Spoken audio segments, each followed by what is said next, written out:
Assalamualaikum Ibu. Waalaikumsalam. Dengan Mbak siapa ya? Saya dengan Safira Anggraini, biasanya dipanggil Vira Ibu. Mbak Safira dari kelas 12 IPS. 12 IPS. Nah, sekarang kan masih jam pelajaran nih. Mbak Safira kesini nggak mengganggu jam pelajaran kah? Enggak Ibu, tadi itu kebetulan saya lagi jam kosong dari jamnya Bu Endah kayaknya. Iya Bu Endah, itu beliaunya lagi rapat, makanya saya lari kesini mau nemuin Ibu gitu.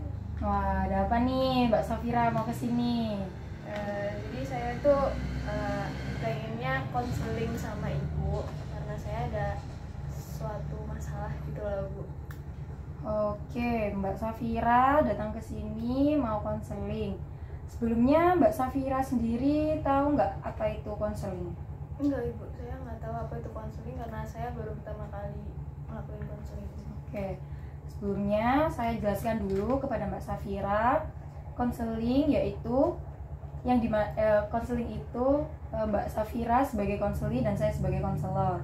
Proses konseling ini tuh pemberian bantuan perantara untuk menyelesaikan permasalahan Mbak Safira. Tetapi perlu digarisbawahi bahwa permasalahan ini nantinya akan Mbak Safira temui sendiri hasilnya. Jadi untuk mengambil keputusan atas permasalahan yang Mbak Safira alami itu dari Mbak Safira sendiri, yaitu sebagai konseli.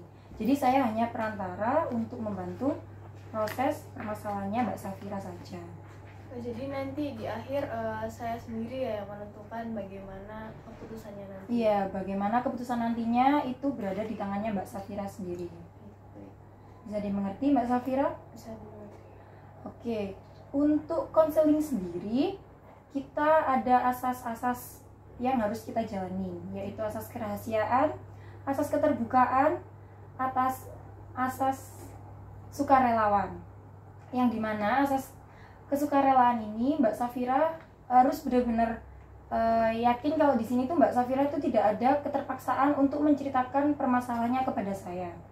Dan asas keterbukaan yaitu Mbak Safira tidak boleh menutupi semua cerita yang ingin Mbak Safira sampaikan kepada saya, yang dimana hal tersebut jika Mbak Safira menceritakannya tidak secara terbuka akan tidak menemukan suatu solusi.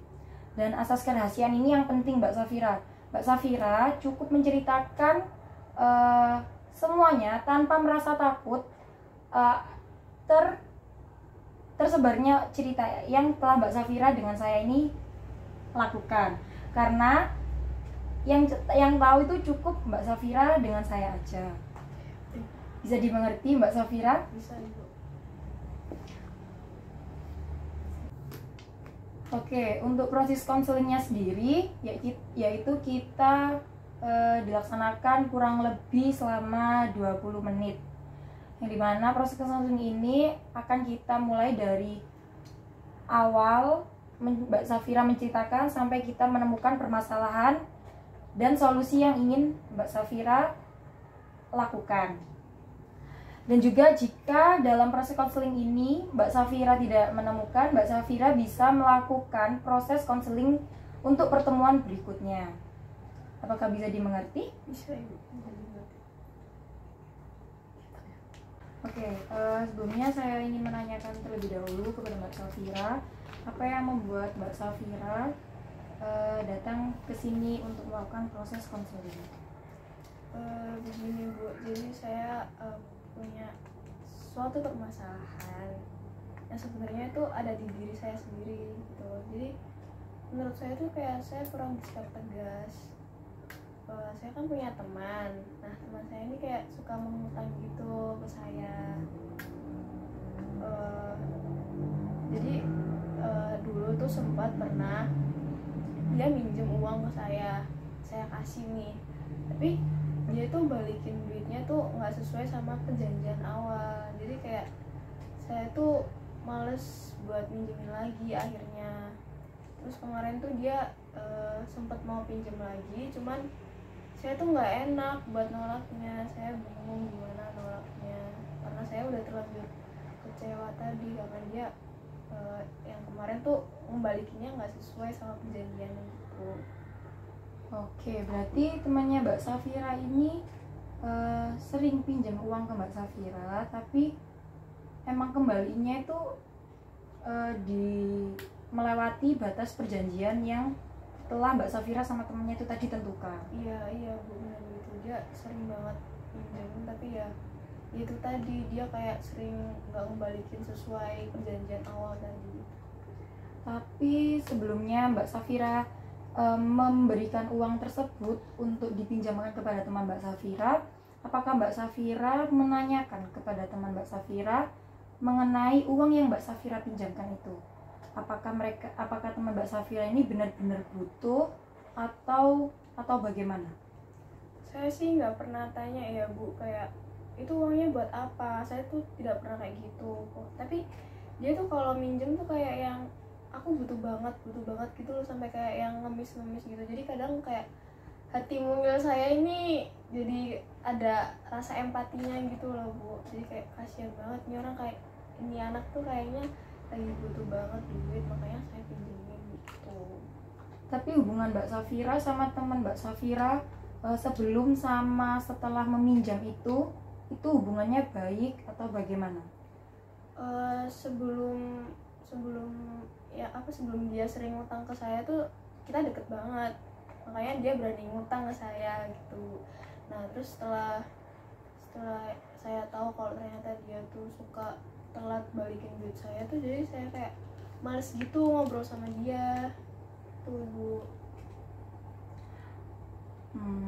Nah, berarti waktu Mbak Safira ini meminjamkan uang ke temennya Mbak Safira itu, Mbak Safira dengan hati yang ikhlas waktu awal-awal gitu. Ya, waktu awal-awal saya ikhlas banget, kayak ya nggak apa lah, namanya juga bantu orang gitu kan. Tahu-taunya lama-kelamaan nggak sesuai sama perjanjian awal. Jadi saya merasa kecewa gitu. Nah, untuk teman Mbak Safira nih yang waktu pinjam uang ke Mbak Safira, pernah nggak Mbak Safira itu coba untuk bilang tidak, atau mungkin uang ini sedang saya pakai, atau sebenarnya saya tuh sebenarnya nggak mau minjemin? Sebenarnya Mbak Safira seperti itu nggak? Pernah bilang kayak gitu nggak ke temennya? Saya dulu sempat pernah sekali bilang kayak, maaf ya aku lagi nggak ada duitnya lagi dipakai buat beli buku gitu. Saya pernah alasan kayak gitu, padahal juga ada, tapi ya karena itu tadi makanya saya alasan. Terus kayak dia tuh mohon banget gitu loh, Kak, Bu, dia kayak please lah tolongin aku kayak gitu. Jadi kayak kasihan juga anak ini gitu kan, jadi ya saya minjemin lagi. Oke, tadi Mbak Safira bilang sendiri kan kalau Mbak Safira itu sebenarnya tuh nggak mau minjemin ke temennya, tapi Mbak Safira tuh merasa nggak enak karena dia itu temennya Mbak Safira sendiri. Oke, lalu perilaku apa yang ingin Mbak Safira lakukan supaya hal itu tidak terjadi lagi?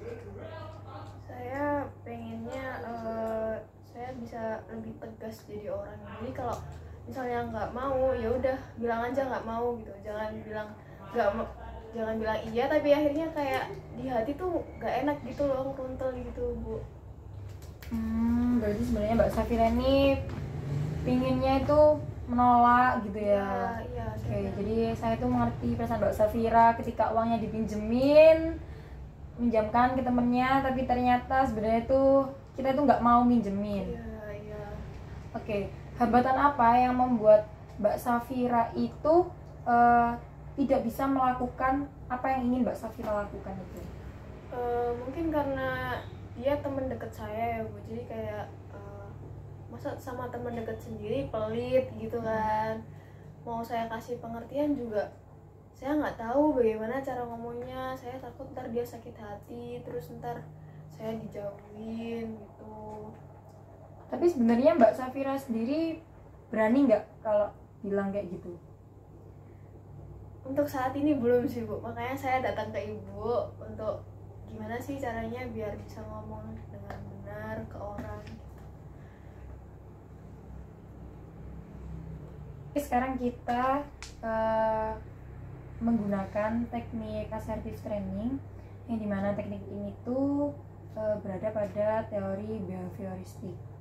Oke, untuk singkatnya sendiri itu ini tuh membantu atau memiliki tujuan untuk Mbak Safira mengatakan tidak.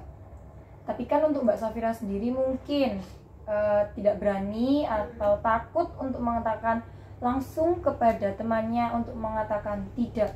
Jadi saya akan memberikan sedikit contoh kepada Mbak Safira mengenai bagaimana cara menolak atau mengatakan kepada teman Mbak Safira mengenai peminjaman uang yang temannya Mbak Safira itu pinjam ke Mbak Safira.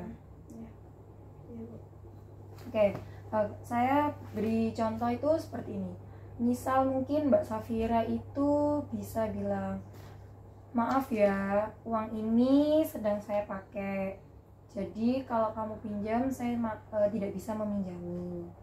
Bisa seperti itu.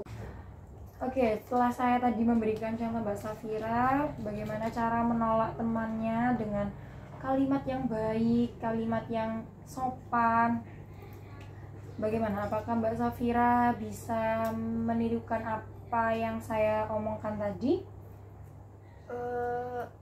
Dengan contoh ibu tadi, insya Allah saya bisa melakukannya.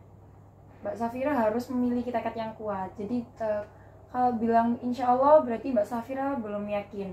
Apakah Mbak Safira yakin ingin mengatakan kepada temannya Mbak Safira bahwa sebenarnya Mbak Safira itu tidak enak jika uangnya itu sering dipinjam, apalagi temannya itu ternyata mengembalikannya tuh tidak sesuai jatuh tempo yang telah kalian berdua sepakati. Iya Bu, saya bisa, saya sanggup. Soalnya saya emang pengen merubah diri saya sendiri jadi lebih tegas lagi dalam ngasih jawaban gitu Bu. Oke, berarti Mbak Safira sudah yakin ya dengan keputusan yang telah Mbak Safira ambil? Yakin. Oke, bagaimana perasaan Mbak Safira setelah mengikuti proses konseling ini? Apakah Mbak Safira merasa lebih baik daripada sebelumnya? Saya jadi merasa lebih lega karena saya ternyata sudah tahu bagaimana caranya untuk bersikap lebih tegas lagi untuk memberi jawaban gitu. Oke, apakah Mbak Safira benar-benar yakin bakalan bilang ke temannya itu? Yakin Bu, saya bakal bilang seperti itu.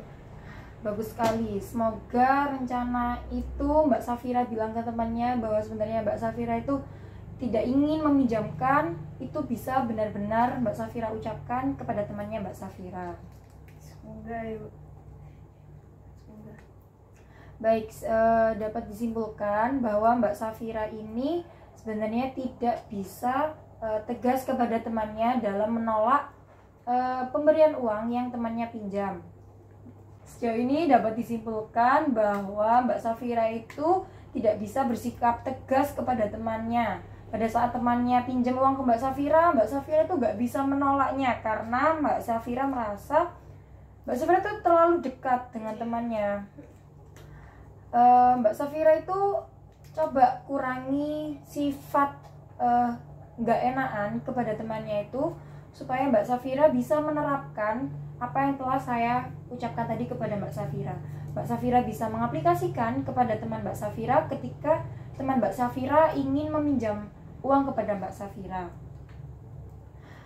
Baik, saya akan tunggu perkembangan Mbak Safira, bagaimana Mbak Safira menghadapi teman Mbak Safira itu tadi. Ya baik Bu. Oke, sebelum saya akhiri proses konseling ini, apakah Mbak Safira ada yang ingin ditanyakan? Tidak ada Ibu. Udah cukup. Sudah cukup. Baik, sekian proses konseling hari ini. Terima kasih Mbak Safira. Iya Ibu, terima kasih banyak atas bantuannya. Semoga amanah di diri saya. Oke, terima kasih Mbak Safira. Terima kasih Bu. Saya pamit duluan ya Bu. Iya, hati-hati di jalan. Bye-bye.